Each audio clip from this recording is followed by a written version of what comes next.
वसुदेवसुतं देवं कंसचाणूरमर्दनम्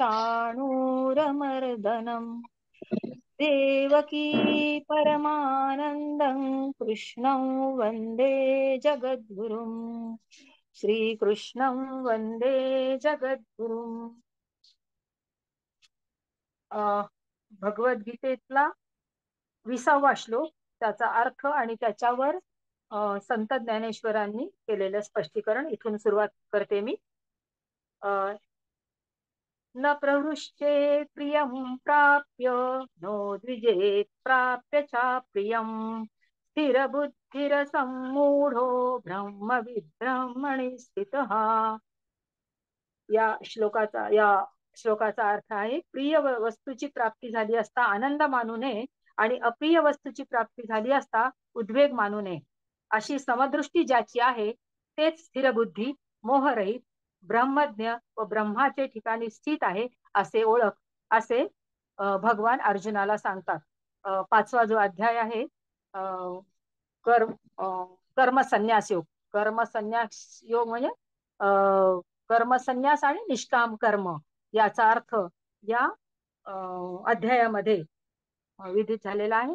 आणि ज्ञानेश्वर महाराजांनी त्याचं स्पष्टीकरण ज्ञानेश्वरीमध्ये एका श्लोकासाठी बरेच दृष्टांत, एका श्लोकासाठी 3-3, 4-4, कधी 7-7, 8-8 असे दृष्टांत ज्ञानेश्वर महाराज देतात. तर आपण बघू. 103 ओवी क्रमांक 20व्या श्लोकासाठी. तरी मृगजळाचे पुरे जैसे न लोटीजे का गिरीवरे तैसा शुभाशुभी न विकरे पातलिया जो.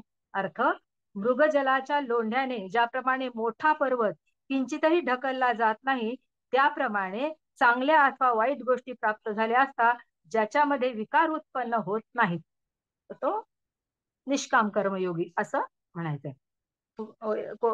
पुढची ओवी. तोची तो निरुता समदृष्टी तत्ता हरी म्हणे पंडुसुता तोची ब्रह्म. तोच खरोखर तात्विक दृष्ट्या समदृष्टीचा पुरुष होय. कृष्ण म्हणाले, अर्जुना, ब्रह्म ते तोच समज. म्हणजे असाच स्थितप्रज्ञ असणारा निष्काम कर्मयोगी, तर तोच होय. या 20व्या श्लोकासाठी न प्रहृष्येत प्रियं प्राप्य, त्याच्यासाठीचा हा दृष्टांत. पुढचा श्लोक 21वा श्लोक. बाह्य स्पर्शेष्वसक्तात्मा विन्दत्यात्मनि यत्सुखं स ब्रह्मयोगयुक्तात्मा सुखमक्षयमश्नुते. अर्थ या श्लोकाचा, बाह्य विषयांचे ठिकाणी ज्याचे अंतःकरण आसक्त झालेले नाही, त्याला आत्म्याच्या ठिकाणी जे काय सुख आहे ते मिळते. तो ब्रह्माशी समरस होऊन युक्त झालेला पुरुष अक्षय्य सुखाचा अनुभव घेतो. ओवी क्रमांक. या श्लोकाच्या स्पष्टीकरणासाठी ज्ञानेश्वर महाराजांनी दिलेले दृष्टांत आपण बघू. जया आपण पे सांडून कही इंद्रिय ग्रामावरी येणेची नाही, तो विषय न सेवी हे काही विचित्र येथ. जो आत्मस्वरूपाला सोडून केव्हाही इंद्रिय रूपी गावात येत नाही, म्हणजे तो इंद्रियाची तादात्म्य पावत नाही, इंद्रियाचा विचार करत नाही, तो विषय सेवन करत नाही, यात आश्चर्य काय. त्या श्लोकाचा स्पष्टीकरणासाठी दिलेली ती ओवी. सहजे स्वसुखाचे नियपारे सुरवाडलेनी अंतरे रचिला म्हणून बाहिरे पाऊल न घाली. आणखी एक दृष्टांत. ज्ञानेश्वर महाराज दृष्टांत देताना थकत नाहीत. इतके दृष्टांत, इतकी उदाहरणं त्यांच्याकडे. वयाच्या 16व्या वर्षी दिलेली ज्ञानेश्वरी आणि वयाच्या 16व्या वर्षी त्यांना अवगत झालेला, त्यांना समजलेला अर्थ, हे खरोखर एक आश्चर्य आहे. अपरिमित अशा स्वाभाविक असलेल्या आत्मसुखाच्या विपुलतेने अंतःकरणातच स्थिर झाल्यामुळे तो बाहेर पाऊल टाकत नाही. विषय म्हणजे बाहेर पाऊल टाकत नाही म्हणजे विषयाकडे प्रवृत्त होत नाही. आणखी एक ओवी. म्हणजे म्हटलं ना मी की ज्ञानेश्वर महाराज थकत नाही, इतके दृष्टांत देत राहतात. सांगे कुमुद दळाचे निताटे, जो जेविला चंद्र किरणे चोखटे, तोच कोरू काही वाळुवंटे, चुंबितू असे. प्रश्नार्थक चिन्ह बघा, ज्ञानेश्वर महाराजांनी प्रश्न विचारला.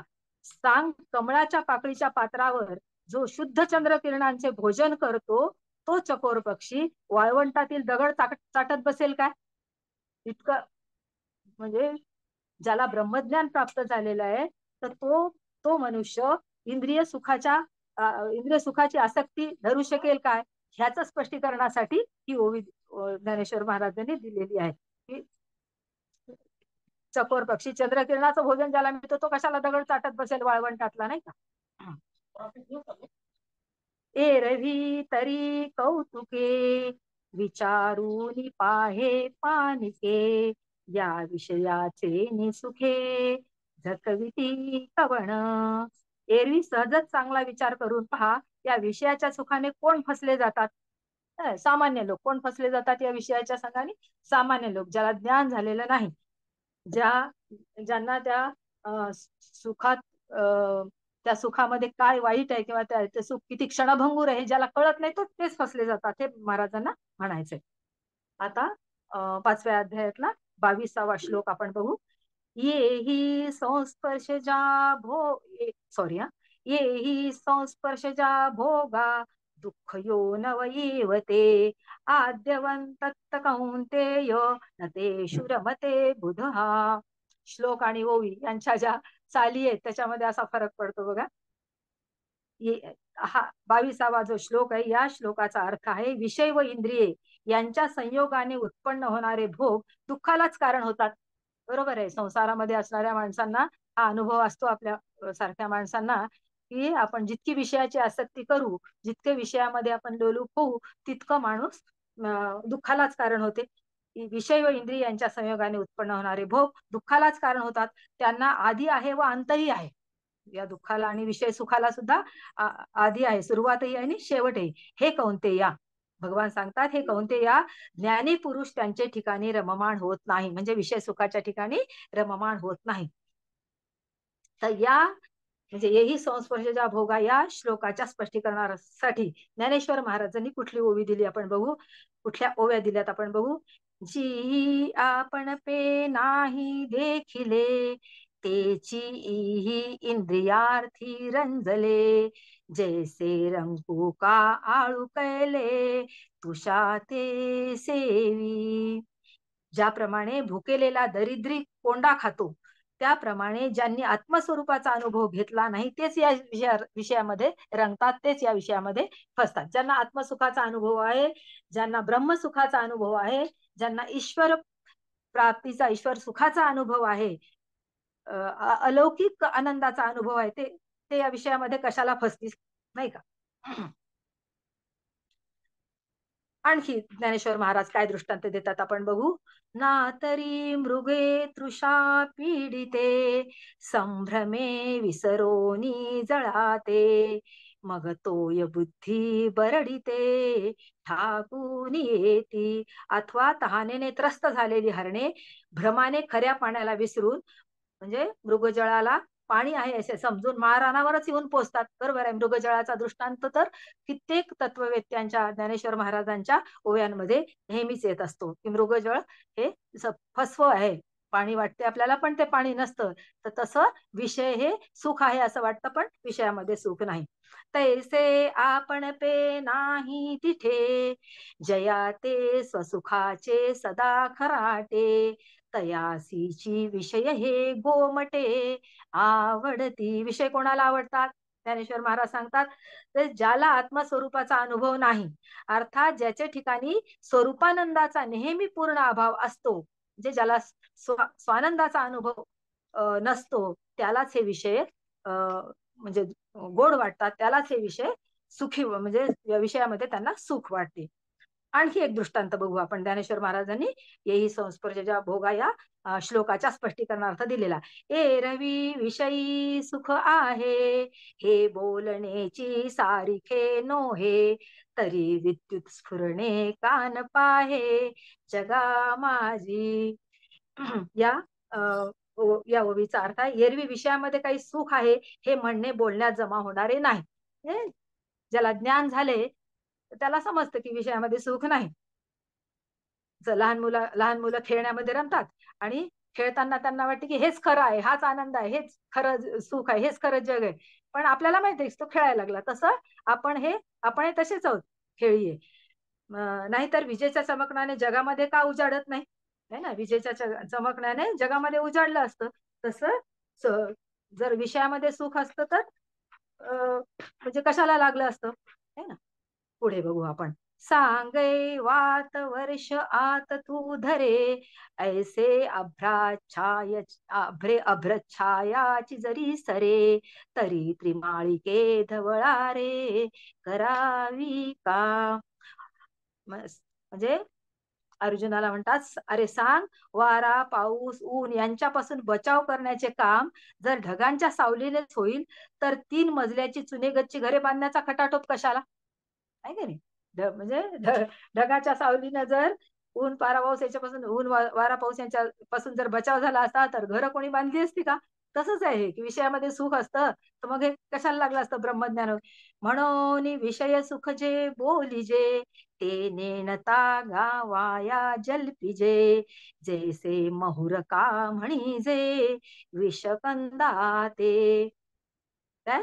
म्हणून ज्याप्रमाणे विषाच्या कांद्याला म्हणजे बचनागाला मधुर म्हणावे, विषाच्या कांद्याला जसं मधुर म्हणावे, त्याप्रमाणे विषयात सुख आहे असे जे म्हणतात, म्हणजे त्यांना विषयाचं स्वरूप समजलेलं नसते, तर असं जे म्हणतात ती म्हणजे व्यर्थ बडबड होय. म्हणजे निष्फळ अशी ती बडबड आहे असे समज. म्हणजे काय म्हणा, एकूण काय आहे, अर्थ काय आहे, की विषयामध्ये सुख नाहीच आहे. खरं सुख कशामध्ये आहे? ब्रह्मज्ञानामध्ये खरं सुख आहे. ईश्वर प्राप्तीमध्ये खरं सुख आहे. ईश्वराला भजण्यामध्ये खरं सुख आहे. असंच अ, अ, भगवंतांना म्हणायचंय. आणखी बघा दृष्टांत. ना तरी भौमा नाम मंगळू, रोहिणी ते म्हणती जळू, तैसा सुख प्रवादू बरळू, विषयिकू विषयिकू हा. किंवा काय या ओवीचा अर्थ बघू आपण. खरं म्हणजे मराठीच आहे ना. ज्ञानेश्वर महाराजांची जी भाषा आहे ही मराठीच भाषा आहे. अनेक जण विचारतात की ज्ञानेश्वरीची भाषा कोणती आहे? विद्यार्थी विचारतात बघा, ज्ञानेश्वरीची भाषा मराठीच आहे, पण मराठी ही त्या शतकातली 12व्या शतकातली मराठी आहे. म्हणून आपल्याला त्याचा अर्थ समजत नाही आणि त्याच्यामध्ये तत्वज्ञान आहे, काव्य आहे. म्हणूनही आपल्याला ते समजून घ्यावं लागतं. ज्ञानेश्वर महाराजांचं 16 वर्षाच्या मुलांनी लिहिलेली ज्ञानेश्वरी 90 वर्षाचं झालेल्या लोकांना सुद्धा समजत नाही, हे एक आश्चर्यच आहे. है ना? तर ह्या ओवीचा आपण अर्थ बघू. किंवा म्हणजे ना तरी भौमा नाम मंगळू, किंवा पृथ्वीचा पुत्र असलेल्या ग्रहाला मंगळ असे म्हणतात. पण त्याचा परिणाम पीडाकारक दिसून येतो. आपल्याला माहितीये की मंगळ अ, वधूवरांच्या वेळेस असं असतं ते की ते पीडाकारक आहे मंगळ. किंवा मृगजळाला जल असे म्हणतात. आहे ना? त्याप्रमाणे विषयापासून येणाऱ्या अनुभवाला सुख म्हणणे व्यर्थ आहे.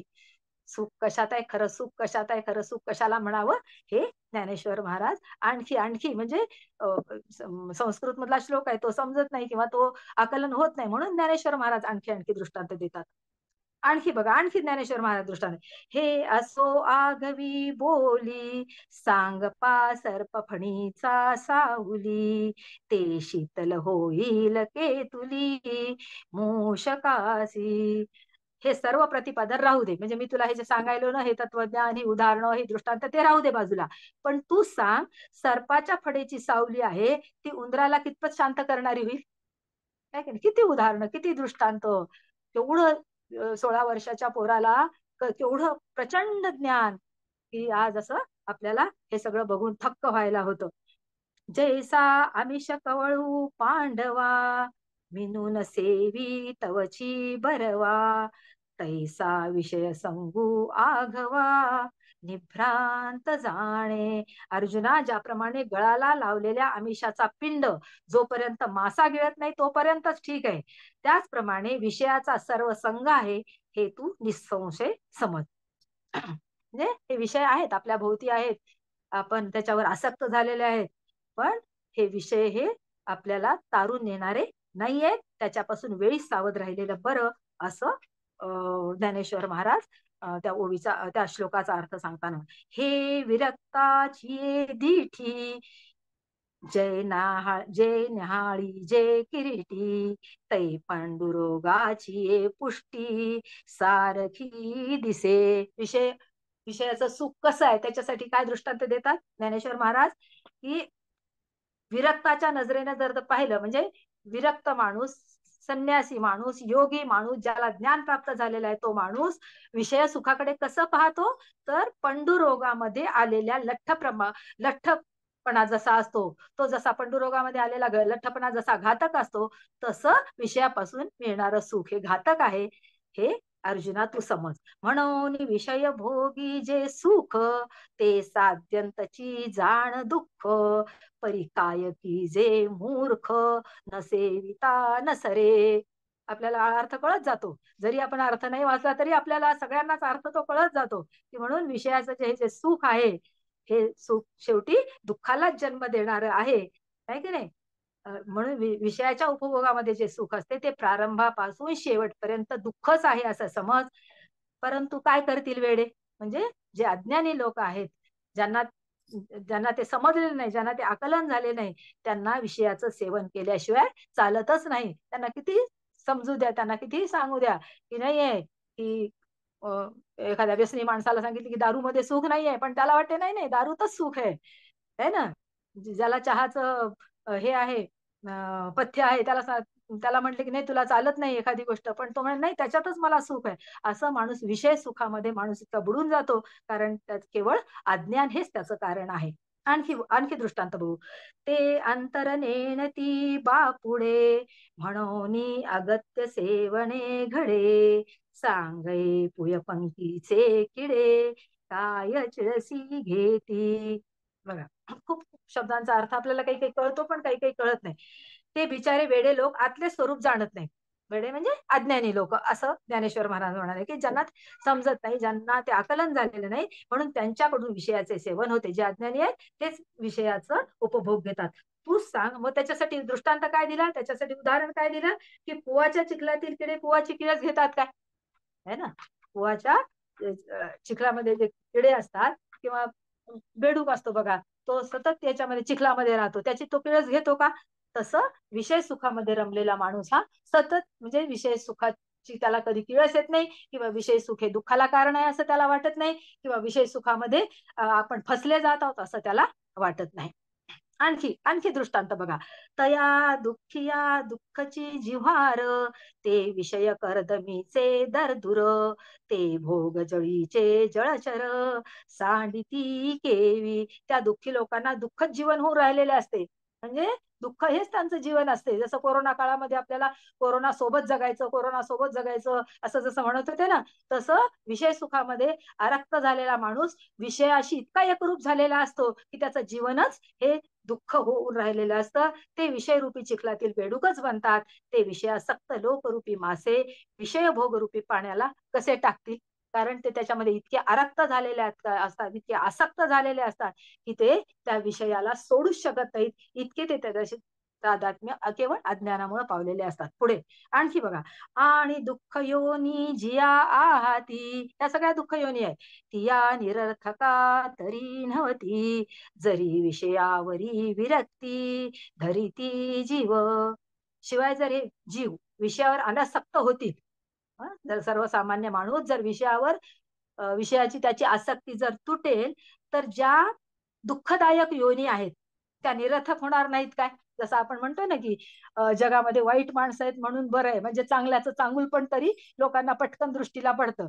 तसं आहे की दुःखदायक योनीला काही अर्थच राहिला नसता ना, जर सर्वसामान्य माणसालाही जर विषयातला निरर्थकपणा कळला असता, विषयाचं जर दुःख त्यांना कळलं असतं, तर मग त्या बाकीच्या ज्या योनी आहेत, की आपण म्हणतो 84 लक्ष योनी, त्याला काही अर्थच राहिला नसता ना, त्या निर्माण ना. तरी गर्भवासादी संकट, का जन्म मरणीचे कष्ट, हे विसावे विन वाट, वहावी कवणे.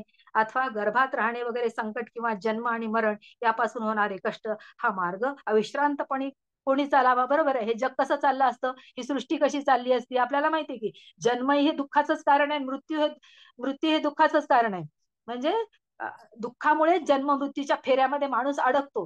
हे माणूस आहे, तरी पण हे जग रहाटी चालू आहे, तरी पण जन्म मृत्यू होतच राहतात, असंख्य हे होतच राहतात, तरी पण मग हे जग कसं चाललं असतं? जर असतं, जर सगळेच जर ज्ञानी झाले असते, तर मग हे जग चाललं असतं का? जन्म मरणाची वहिवाट चालली असती का? अशा दृष्टांत देतात. म्हणून म्हणजे दोन्हीकडे असं ज्ञानेश्वर महाराज आपल्याला समजावून सांगतात. जरी विषयी विषयो सांडिजेल, तरी महादोषी केवसी जेल, आणि संसारू हा शब्दू नव्हेल, लटिका जगी. संसार हा शब्द कुठा ठरला नसता का? जर विषयासक्त लोक विषय सोडून देतील, तर मोठमोठ्या दोषांना राहायला जागे कशी मिळणार? कुठे राहतील? काय सुंदर सुंदर उदाहरण आहेत हो, काय सुंदर सुंदर दृष्टांत दिले ज्ञानेश्वर महाराजांनी. एवढा अफाट ज्ञान एवढ्या लहान वयामध्ये कुठून मिळालं असेल बरं? म्हणे जर विषयासक्त लोक जर विषय सोडून देतील, तर मोठमोठे दोष, काम, क्रोध, लोभ, मद, मोह, अहंकार हे कुठे राहिले असते? यांना कुठे जागा मिळाली असती? नाही का? आणि या जगामध्ये संसार हा शब्दच खोटा ठरला नसता का? वा. म्हणून अविद्या जात नाथिले, ते तिची साच दाविले, जीही सुखबुद्धी घेतले, विषय दुःख. पुढे ज्ञानेश्वर महाराज काय म्हणतात या ओवीमध्ये? म्हणून ज्यांनी विषयांपासून होणारे दुःख सुख या समजुतीने स्वीकारले, त्यांनी मिथ्या असलेले सर्व अविद्यादिक खरे करून दाखवले. वा.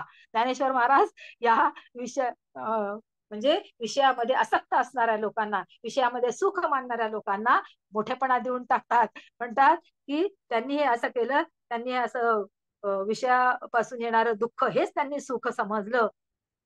आणि मग त्यांनी काय केलं, की जगामध्ये जे जे काही खोटं आहे, जे जे काही मिथ्या आहे, ते सर्व त्यांनी खरे करून दाखवलं. या कारणे गा सुभटा, हा विचारिता विषय खटा, तुझणे कही का वाटा, विसरो निजाशी. अर्जुना, यामुळेच विचार करून पाहिले तर विषय वाईट आहेत, है ना? एका त्याही संस्कृतीच्या भोगा याचाच अर्थ आपण पाहतोय ना, याच्याच ओव्या आपण पाहतोय ना. तर अर्जुना, जर तू विचार करून जर पाहिले तर विषय हे वाईट आहे, हे तर मान्यच आहे, है की नाही? तू विस्मरणाने कदाचित चुकून जरी कधी त्या मार्गाला लागशील तर जाऊ नको.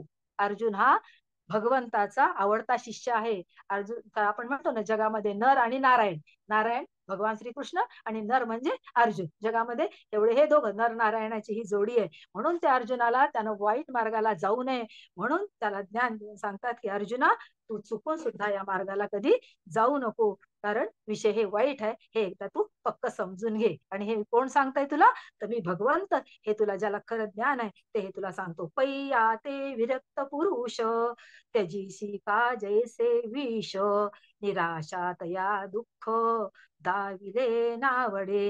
हे जे विरक्त पुरुष आहे, त्या विषयांना जसे काही विषच आहेत असे मानून त्यांचा त्याग करतात. कोण? जे विरक्त पुरुष आहेत, जे ज्ञानी पुरुष आहेत, ज्यांना म्हणजे ज्यांना ज्ञान झालेलं आहे, की ना?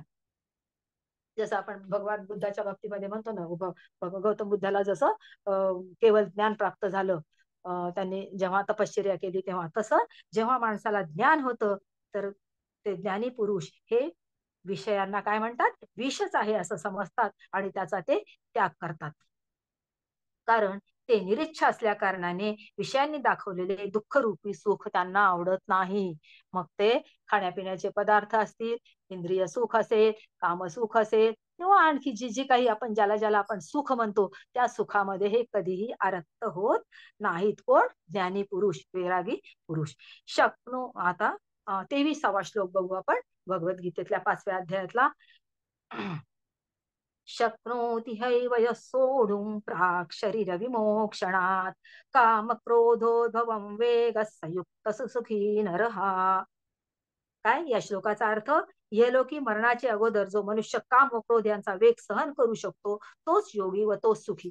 योगी या शब्दाचा अर्थ आणि योगी हा खरा सुखी कसा, त्याचा अर्थ या श्लोकामध्ये सांगितले, भगवंतांनी गीतेमध्ये सांगितलेला आहे. तर या श्लोकाच्या स्पष्टीकरणार्थ ज्ञानेश्वर महाराज कोणत्या कोणत्या ओव्या आपल्याला देतात, कोणते कोणते दृष्टांत आपल्याला देतात ते आपण बघू.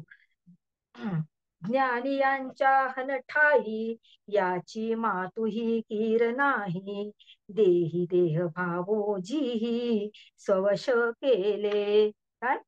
की योगी पुरुष हे सुखा विषयाच्या वाटेला जात नाही, त्याच्यासाठी त्यांनी काय दृष्टांत दिलेला आहे की आत्मज्ञानाच्या ठिकाणी तर या दुःखरूपी विषयाची गोष्ट सुद्धा नसते, कारण त्यांनी देहात असतानाच काम क्रोधादी वृत्ती आपल्या स्वाधीन ठेवल्या आहे. आणखी पुढे दृष्टांत, जया ते बाह्याची भाष निजेची निशेष अंतरी सुख एक आधी. अंतकरणातलं खरं सुख कोणतं? त्यांना अंतकरणात एक फक्त ब्रह्मसुखातलाच त्यांना अनुभव आलेला असतो, एक त्यांनी फक्त ब्रह्मसुखालाच थारा दिलेला असतो, म्हणून बाह्य सुखाची गोष्ट ते मुळीही करीत नाहीत. परी ते वेगळे पण भोगिजे, जैसे पक्षीये फळ चुंबिजे, तैसे नव्हे तेथ विसरिजे, भोगिते पणही. काय? परंतु पक्षी जसे फळ खातो, काय दृष्टांत काय दिला या ओवीचा अर्थ काय आहे की पक्षी जसे फळ खातो, म्हणजे खाणारा पक्षी, खाण्याचा विषय फळ आणि क्रिया ही त्रिपुटी स्पष्ट भासते. तसे ते ब्रह्मसुख वेगळेपणाने भोगता, भोग्य व भोग ही त्रिपुटी कायम ठेवून, भोगता विषयाचा भोग घेणारा, भोग्य म्हणजे ती वस्तू, आणि भोग, तर हे त्रिपुटी आहे, हे भोगण्यासारखं नाही, तर तेथेही भोगतेपणाने विसरले पाहिजे. म्हणजे भोगणे हे त्रिपुट विरहित म्हणजेच तद्रुपतेने असते, है ना. पक्षी जसा फळ खातो पूर्ण त्याच्यामध्ये रत होऊन, रममाण होऊन, तसं विषय सुख हे तसं भोगतात सर्वसामान्य माणसं. भोगी अवस्था एकी उठी. आणखी दृष्टांत बघू आपण. भोगी अवस्था एकी उठी, ते अहंकाराचा अंचळू लोटी, मग सुखेशी घे आटी गाढेपणे. त्या भोगामध्ये वृत्तीची एक स्थिती उत्पन्न होते की ती स्थिती अहंकाराचा पडदा दूर करते आणि मग तो जीव सुखाला गाढ आलिंगन देतो, है ना. त्या भोगामध्ये वृत्तीची एक अशी स्थिती उत्पन्न होते की त्याचा अहंकाराचा पडदा दूर करते आणि मग तो जीव सुखाला गाढ आलिंगन देतो. तिये आलिंगन मेळी, होया पे आप कवळी, तेथ जळ जैसे जळी, वेगळे न दिसे. पाण्यात पाणी मिळाले असता जसे वेगळे दिसत नाही, बरोबर आहे. पाण्यामध्ये पाणी मिळालं की त्याचं जसं वेगळं अस्तित्व उरत नाही, त्याप्रमाणे त्या आलिंगनाच्या संबंधात आपणच आपल्याला मिठी मारतो, म्हणजे आपलेच आपल्याशी ऐक्य होते, म्हणजे तद्रूपता, एकरूपता. का आकाशी वायू हारपे, तेथ दोन्ही हे भाष लोपे, तैसे सुखची उरे स्वरूपे, सुरती तिये. काय काय दृष्टांत दिलाय? अथवा आकाशामध्ये वायूचा लय झाला की आकाश व वायू हे दोन आहेत असे म्हणता येत नाही, बरोबर आहे. आकाशामध्ये वारा सुटला की तो इतका म्हणजे एकरूप होऊन जातो आकाशाशी की तो त्याचं वेगळं अस्तित्व उरत नाही. तसे या भोगामध्ये केवळ एक ब्रह्मसुखच स्वरूपाने राहते. काय म्हणजे जे ज्ञानी माणूस आहे, जो विरक्त माणूस आहे, जो कर्मसन्यासी आहे, तो काय करतो की ब्रह्मसुख हे एकमेव सुख आहे, त्याच्यामध्ये तो तादात्म्य पावतो, त्याच्याशी तो एकरूप होतो. ऐसी द्वैताची भाष जाय, मग म्हणो जरी एक होय, तरी तेथ साक्षी कवणू आहे, जाणते जे. अशी द्वैताची गोष्ट केली म्हणजे ऐक्य होते. द्वैत आणि अद्वैत हे शब्द आपल्याला माहित आहे. द्वैत म्हणजे वेगळेपणा आणि अद्वैत म्हणजे ऐक्य, की तादात्म्य पावणं, तसं असे जर म्हणावे तर ऐक्य जाणून ऐक्य आहे असे म्हणणारा तेथे साक्षी तरी कोण उरलाय? बरोबर आहे. एकदा ते आपण म्हणतो ना की काय आहे त्याचं आत्म्याचं किंवा आत्म्याचं ध्येय काय आहे तर परमात्म्याशी लीन होणं, जीवाचं ध्येय काय आहे तर शिवाशी त्याचं मिलन होणं, म्हणजे एकरूपत्व. आणि एकदा एकरूपत्व झालं की मग तिथं कोण साक्षीदार असणार आहे? ते इतकं एक एकमेकामध्ये ते वेगळे उरतच नाही. राधाकृष्णाच्या बाबतीमध्ये म्हणतात की कृष्ण राधाला सोडून गेला, पण राधाला कधी सोडलाच नाही, कारण राधा ही त्याच्या अंतःकरणामध्ये इतकी बसलेली होती की त्याचं अद्वैत होतं. तर हा हा जसा दृष्टांत देतात अनेक जण, तसं या जे ज्ञानी लोक आहेत ते ब्रह्मसुखाशी तादात्म्य पावलेले असतात. आता 5व्या अध्यायातला 24वा श्लोक बघू आपण. योऽन्त सुखोऽन्तरारामस्तथान्तर ज्योतिरेव यः स योगी ब्रह्मनिर्वाणं ब्रह्मभूतोऽधिगच्छति. आता हा श्लोक आहे 24वा. या श्लोकाचा अर्थ आहे जो अंतःसुखी म्हणजे आत्मस्वरूप बनल्यामुळे स्वतः सुखरूप झालेला, म्हणजे सदैव ब्रह्मानंदामध्ये लीन असलेला, सदैव आत्मसुखामध्ये रत झालेला अंतराराम, आत्मराम बनून तेथे क्रीडा करणारा अंतर्ज्योती, आत्मस्वरूप ज्याच्या आत पडलेला आहे, ज्याच्या आतमध्ये ज्ञानाचा प्रकाश पडलेला आहे, असा जो योगी तो ब्रह्मरूप होऊन त्याला इहलोक हीच मुक्ती प्राप्त होते. म्हणजे संन्यासी योगी हे याच पृथ्वी तलावर, याच इहलोकावर, याच मर्त्य लोकामध्ये त्यांना मुक्ती प्राप्त होते. त्याच्यासाठी त्यांना वेगळं काही करायची गरज नाही. म्हणजे आपल्याला आपल्यासारखंच देह, आपल्यासारखेच हात पाय, आपल्यासारखं शरीर, आपल्यासारखेच ते दिसतात, पण आतमधून इतकं त्यांच्यामध्ये बदल झालेला असतो की त्यांना इहलोकीच त्यांना मुक्ती प्राप्त झालेली असते. आता ह्या श्लोकाच्या स्पष्टीकरणार्थ ज्ञानेश्वर महाराजांनी दिलेल्या ओव्या आपण बघू. म्हणून असे हे आघवे, एथन बोलणे काय बोलावे, ते कुणाची पावले स्वभावे, आत्माराम. काय सांगतात ज्ञानेश्वर महाराज? म्हणून हे मागील सगळं असू दे अर्जुना, हे सगळं जाऊ दे. आतापर्यंत जे न बोलण्यासारखे आहे ते काय बोलावे, जे ब्रह्मनिष्ठ आहेत तेच हे मर्म सहज जाणतील. फार काही मी आता तुला फार सांगत, कारण तुलाही समजलेलं मी आतापर्यंत काय सांग, बाकीचं सगळं जाऊ दे.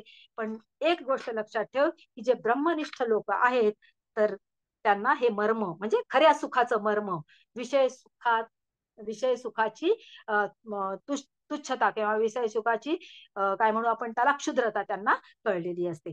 जे ऐसे निसुखे मातले, आपण पाची आपण गुंतले, ते मी जाणे निखिळ ओतले, सामरस्याचे. काय? जे अशा सुखाने मस्त अथवा धुंद झालेले आहे, जे योगी ब्रह्मसुखाने जे मस्त झालेले आहेत, ब्रह्मसुखामध्ये जे धुंद झालेले आहे, जे ब्रह्मानंदात लीन झालेले आहे, ते पूर्णपणे सामरस्याचे ब्रह्मैक्य भावाचे ओतलेले पुतळेच आहेत असे समज. भगवंतांनी किती सुंदर अर्जुनाला हे समजावून सांगितलेलं आहे की जे ज्ञानी लोक आहेत ते सुखाचा आनंद, सुखाचा अनुभव कसा घेतात हे समजावून सांगण्यासाठी ज्ञानेश्वर महाराजांनी ती ओवी दिलेली आहे. ते आनंदाचे अनुकार, सुखाचे अंकुर, ही महाबोधे विहार, केले जैसे. काय? आता बघा, आतापर्यंत ज्या ओव्या होत्या किंवा आतापर्यंत ज्या श्लोकाचा अर्थ आपण पाहत होतो, जे दृष्टांत आपण पाहतो ते कशाचे होते की विषयामध्ये अज्ञानी माणूस कसा रमतो, त्याच्यात त्याला कसं सुख वाटते. आता ह्या श्लोकाच्या अर्थाच्या स्पष्टीकरणासाठी दिलेल्या ओव्यामध्ये काय आहे की जे ब्रह्मज्ञानी आहेत त्यांचा ब्रह्मसुखाचा अनुभव कसा असतो, त्यांना ब्रह्म सुखामध्ये कसं ते तादात्म्य पावतात, त्याच्यासाठी त्यांनी ते दृष्टांत दिलेले आहेत. बघा, दोन्ही सांगितलेले आहे, दोन्ही बाजू समजावून सांगितलेले आहे, नाही की. ते आनंद, हा, ते आनंदाचे प्रतिबिंब किंवा सुखाचे ओतलेले कोंब आहे, जणू काही महाबोधाने आपल्याला राहण्याला मंदिर केले आहे. हा अर्थ आहे की नाही. तर ते सुखाचे पुतळेच आहेत. ते विवेकाचे गाव. ज्ञानेश्वर महाराजांच्या ओव्यांमध्ये विवेक हा शब्द सुद्धा अनेक वेळा आलेला आहे. ते विवेकाचे गाव, ही परब्रह्मीचे स्वभाव, ना तरी अलंकारले अवयव, ब्रह्मविद्येचे. ते शुद्ध सत्वाचे सात्विक आहेत अथवा चैतन्याचे अवयव आहेत. पण ब्रह्मसुखी कोणाबद्दल सांगतायत ज्ञानेश्वर महाराज किंवा भगवंत कोणाबद्दल सांगतायत की या कर्मसन्यासी लोकांबद्दल, जे ज्ञानी लोक आहेत, ज्यांनी विषयाला तुच्छ मानलेला आहे, ज्या विषयामध्ये रमत नाही, त्यांच्याबद्दल बोलताना ज्ञानेश्वर महाराज दृष्टांत देतात की ते कसे आहेत, शुद्ध सत्वाचे सात्विक आहेत अथवा चैतन्याचे अवयव आहेत. ते विवेकाचे मूळ वस्तीस्थान आहेत, कारण विवेक त्यांच्यात. संत तेथ विवेक, आपल्याला माहिती आहे ज्ञानेश्वर महाराजांची ओवी. संत नाही की नाही. चंद्रुतेथ चंद्रिका, शंभुतेथ अंबिका, संत तेथ विवेका असणे की जे. जे संत असतात तिथे विवेक असतोच असतो. ज्ञानेश्वर महाराज फार छान छान उदाहरण देतात, फार गोड गोड आहे त्यांची भाषा ज्ञानेश्वर महाराजांची, नाही का. तर म्हणे हे वस्तीस्थान, ते विवेकाचं मूळ वस्ती, संत हे विवेकाचं वस्तीस्थान आहे किंवा परब्रह्माच्या ठिकाणचे स्वभाव किंवा जणू काय मूर्तिमंत ब्रह्मविद्येचे सजवलेले अवयवच आहे. पुढे बघू आणखी दृष्टांत. ते सत्वाचे सात्विक, की चैतन्याचे आंगिक, हे बहु असो एक एक वानिसी काही. आता बघा, आपल्याला माहिती आहे ज्ञानेश्वर महाराजांचे गुरु कोण होते, त्यांचेच मोठे बंधू निवृत्तीनाथ. मग निवृत्तीनाथांचा दृष्टांत यावर्षी गुरु निवृत्तीनाथ काय म्हणाले, हा बोलण्याचा विस्तार पुरे कर, ज्ञाना, ज्ञानदेवा, आता हा बोलण्याचा विस्तार पुरे कर, आता बस झालं. तू एक एक ओठवर वर्णन करणार, किती सांगशील आता या ब्रह्मज्ञानी लोकांबद्दल. तू संत स्तवनी रतसी, तरी कथेची सेन करीशी, की निराळी बोल देखसी सनागर. तू जेव्हा संतांच्या स्तुतीत तन्मय होतोस, तेव्हा चालू विषयाचे स्मरण तुला राहत नाही. हा खरंय.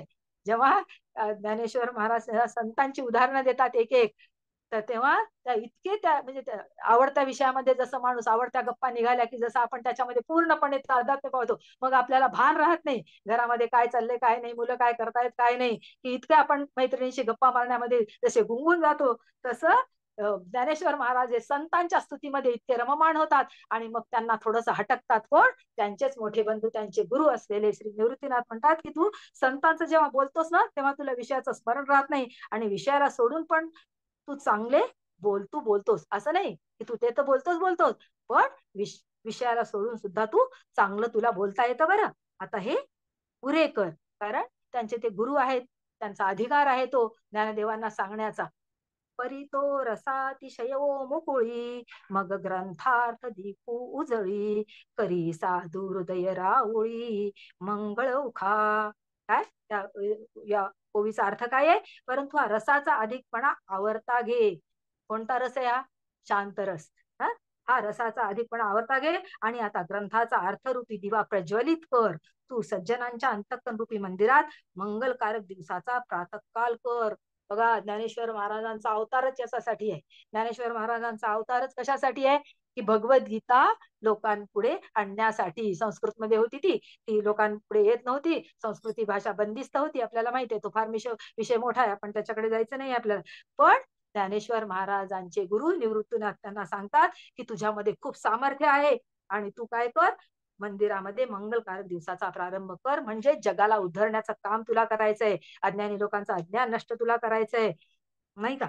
ऐसा श्री गुरुचा उवाया, ऐसा श्री गुरुचा उवाया, वाईला निवृत्ती दासासी पातला, मग तो म्हणे श्रीकृष्ण बोलिला तेची ऐका. काय? याप्रमाणे श्री गुरूंचा इशारा निवृत्तीनाथांचे शिष्य ज्ञानदेव यांना मिळाला. गुरु याच्यासाठीच तर पाहिजे. कुठं आपण जर काय, ज्ञानेश्वर महाराज चुकले नाही आहेत, पण ज्ञानेश्वर महाराजांनी काय करावं काय करू नये हे त्यांचे गुरु त्यांना सांगतात, नाही का? म्हणून निवृत्तीनाथ म्हणतात, निवृत्तीनाथांनी सांगितले की ज्ञाना, हे बस कर, हे आता पुरे कर, आता तुला काय करायचंय. त्याने इशारा दिला त्यांना की हे नाही करायचं, तू ह्याच्यापेक्षा वेगळं तुला काही करायचंय. मग ज्ञानेश्वर महाराज म्हणाले, श्रीकृष्ण जे आणि म्हणाले तेच हा, ऐका. काय सांगितलं त्यांनी? आपण श्रीकृष्ण म्हणाले.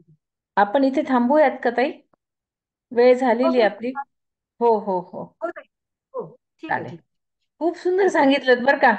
ऐकत बसावं असं वाटतंय, पण नेमकी मीटिंग आपली संपणार आहे, त्यामुळे मला तुम्हाला हा हा. डिस्टर्ब करावं ते तुम्ही लागलं. मला परमिशन दिली ना अर्थ सांगायची, म्हणून मी अगदी थोडस अगदी बोलत खूप होते. छान वाटलं, उलट खूप सुंदर वाटलं, आणि अगदी सुंदर सांगितलं अगदी तुम्ही. मी आता विश्वात्मके देवे, येणे वाग्यज्ञे तोषावे, तोषोनी मज द्यावे, पसाय दान हे.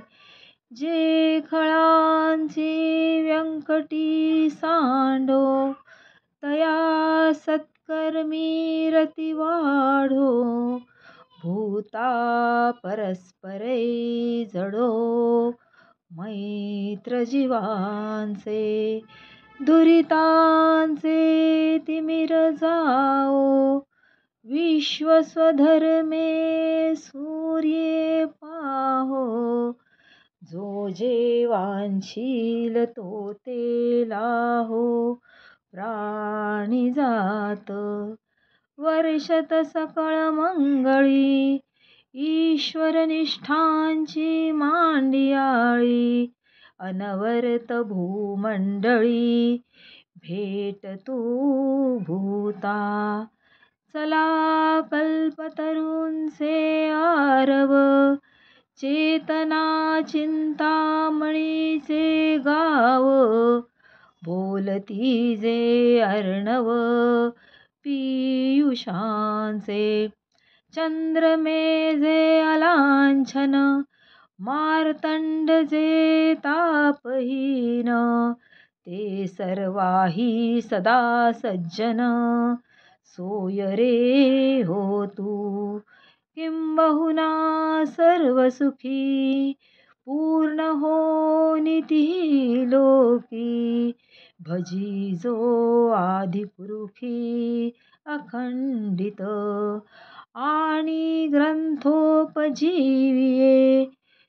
ते विशेषी लोकीये दृष्टादृष्ट विजये होवावेजी एथ म्हणे श्री विश्वेश्वराओ हा होईल दान पसावो येणे वरे ज्ञान देवो सुखिया झाला सुखिया झाला सुखिया झाला